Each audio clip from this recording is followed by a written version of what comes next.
everybody. I'm on a little bit earlier than normal again today because I just keep seeming to have things like in the evening without trying. Um, Tonight I am going to be working on some college writing, college papers. So in about a half an hour, I'm going to be sitting down and working on that until it's time for me to get ready for bed. And so I just figured I'm already done eating for the day. And so I can share with you guys. Man, I look really tired. I kind of am tired today. I can share with you guys. Again, excuse me. What has already transpired today. So last night, I ended up being up and out later, way later than what I thought I was going to be. And that's okay. But I also didn't get up as early as what I wanted to, but I also feel like I got more rest again, the whole thing. I got more rest, and that was a good thing because on Sundays, so I live in a city, it's a small city, that is an hour and about 15 minutes away from the location in Columbus that I go to on Sunday mornings, to serve as the pianist, at a church. And so, my Sunday mornings, I should say my Sundays are just kind of, they're longer days when it comes to, I'm getting in my car and driving for about 2.5 hours. And that's if I don't go anywhere else, just there and back. And typically on Sundays, I'm also working after I get back to Bucyrus and I have lunch or whatever, change my clothes. Then I'm clocking in for several hours. And I don't know if I've mentioned this yet, but my job that I do when I'm not watching kiddos is I do delivery service for like DoorDash and Walmart. So I'm in my car a lot. So lots of sitting, lots of loading things in my car and unloading things in my car. But lots of driving, a lot of driving. So anyway, got up this morning and, as you saw, if you saw the daily devotional already today, got the daily devotional in with you guys before I left this morning. God's been asking me to, arrive about an hour earlier than service time and just worship in the main sanctuary beforehand. And today, oh Jesus, help me please, Lord. Today one of the congregants, because there's still quite a few people that are there at that time. They do like Sunday school during that time. But I guess today they did something different where they didn't do that or something. I'm not entirely sure. I just know that there were quite a few people in the sanctuary while I was in the sanctuary. And so I'm just like in it. I'm just in it with the Lord. Because I'm not there to like lead anybody in anything. I'm literally just there to worship. And that's just worship. And, so I'm in it. Like I'm there with the Lord. And I look up and one of the congregants has her phone like this. And apparently, she didn't tell me, but apparently as soon as I started singing, she went Facebook Live and then stayed Facebook Live until the end. And so I get done playing and it's like 5 minutes before the service starts. And she goes, "Oh, by the way, Danielle, I was live on Facebook." I was like, oh my word. So that was like the beginning of my morning. And it's just like, oh great, okay, Lord. That's like one of those things where unless the Lord tells me to do something that's more public, I'm very private about stuff.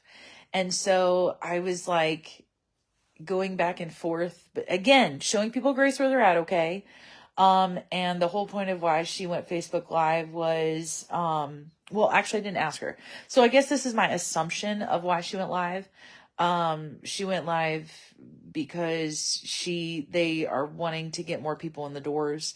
And so she was trying to show people the different things that we're doing, at church, which technically that's not part of the service. That's just something that the Lord's asked me to do.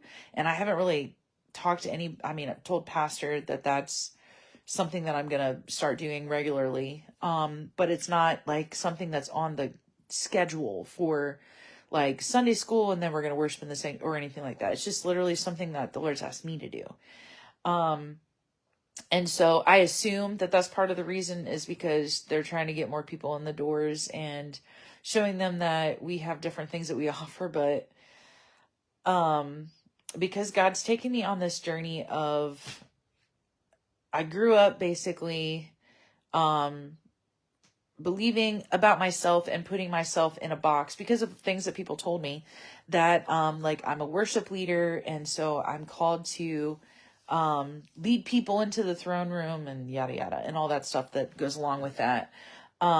Because for golly, most of my life, that's what I kind of believed about who I was as a person, and who God had created me to be. I kind of, even though I flowed in the prophetic when it came to worship and things like that, I still kept myself very boxed in that way. And God recently in the past several years has really shown me, so much more about the fact that like what worship is, like what praise and worship actually is, and that it is completely all for him. And if people want to come with me, that's cool. But I'm not here for you. Like that, not to be rude, but like, I'm not here for you. Come with me. Cool.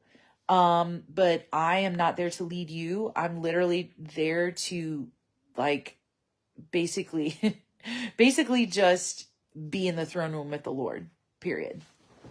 And so I really like when that happened, a little bit of embarrassment tried to come on me where I was like, cause I know, Kathy, if you watch this, like, you know, that when I am just like, I'm in the throne room and I'm just with the Lord, like I can look kind of ridiculous in a way. And I don't care. It's like, it's worshiping, whatever that phrase is, worshiping without abandon, worshiping with abandon. Basically, like, I don't care what I look like. I don't care what I look like. I don't really care what I sound like. It can sound great or it can sound not great. If I'm doing it with my heart in the right place and my heart is like towards the Lord, like, I don't care. So embarrassment and shame, like tried to like come on me where I was like, oh my gosh, I know I looked ridiculous for some of what she was recording. And then I was like, wait, what am I talking about? Like, I don't care. Like, I don't care. I don't care what people think. But then also I was just like, like, why do we have to, again, this is no judgment towards her. This was just like what went through my mind where I was like, why do we have to publicize everything? Why does everything have to be so like out there for everybody? And especially when it comes to like worship, for me, that's a very private thing, like a super private thing. And it's the reason why I don't do a lot. I used to do all the time. I used to go out and I used to, like lead sets for things and do worship. And it's just like, I just felt drawn away from that because our culture has made it so much more about us when it's supposed to be about him. And so I don't say yes to a lot of stuff. I'm very much like, God, what am I supposed to say yes to? And so when I said yes to doing that on Sunday mornings, I was saying yes to him because he asked me to, but I wasn't doing it under the premise of getting it publicized, basically. So anyway, there's a lot of emotions that were happening. And so I was like, okay, I gotta forgive her. Because she didn't ask my permission either. That was okay. She just did it.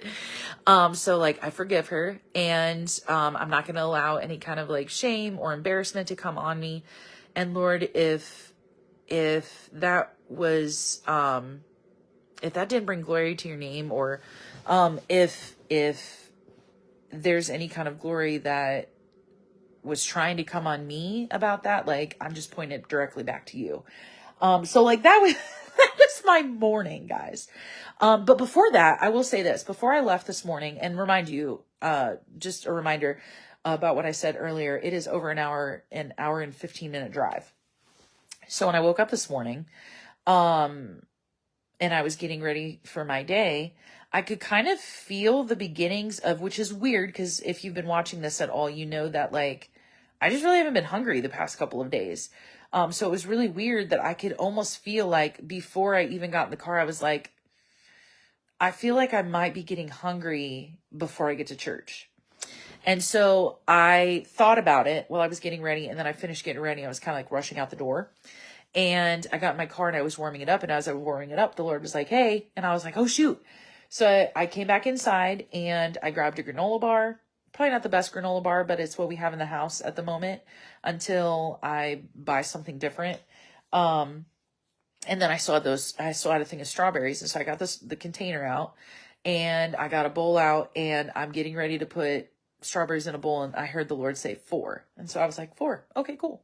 So I put 4 in the thing. And wouldn't you know it, like 20 minutes down the road today, I got hungry. And so I was like, man, God, thank you.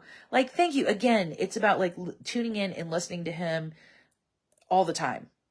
Because honestly, if I'd been super focused on, okay, I gotta hurry up, I gotta get to church, I gotta da-da-da-da-da, like I wouldn't have had my ears, even just a little bit open to the fact that the Lord was like, hey, you're gonna get hungry. You probably should get something to eat so that you're not stopping somewhere to grab something or making it to church where they have some sort of breakfast thing and you've already been hungry for the past hour and you're just going to eat all the things.